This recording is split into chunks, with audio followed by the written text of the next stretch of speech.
श्री स्वामी समर्थ मित्रांनो. तर चला आज ॲपलपासून बनवूया तुरासाठी छोटीशी रेसिपी. तर तुमचं स्वागत आहे माझ्या रेसिपीमध्ये. तर मी आज बनवणार आहे ॲपलची प्युरी. तर सर्वात आधी आपल्या चॅनलला सबस्क्राईब करा, कारण की तुम्हाला छोट्या छोट्या रेसिपी आणि माझे मिनी ब्लॉग पाहण्यासाठी.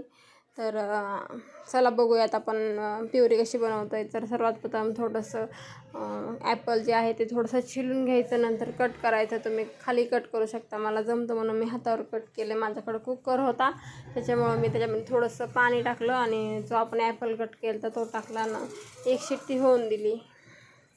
शिट्टी होती तोपर्यंत उरलेलं ॲपल काळं पडायच्या आधीच खाऊन घ्यायचं. तर तोपर्यंत आपण ॲपल खाऊन घेऊयात आणि नंतर शिट्टी व्हायची वाट बघूयात.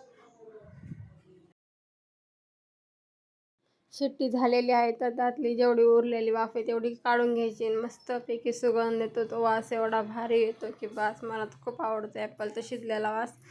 पण दुर्वासाठी प्युरी बनवत आहे, त्याच्यासाठी शिजलं की नाही ते बघायचं. सर्वप्रथम शिजलं असेल तर पटकन गरम गरम न काढता गार झाल्यावर मिक्सरला फिरवून घ्यायचं. तर तयार आहे आपली ॲपल प्युरी. तर आमची दुर्वा बघा कशी खुश झाली आहे ॲपल प्युरी बघून.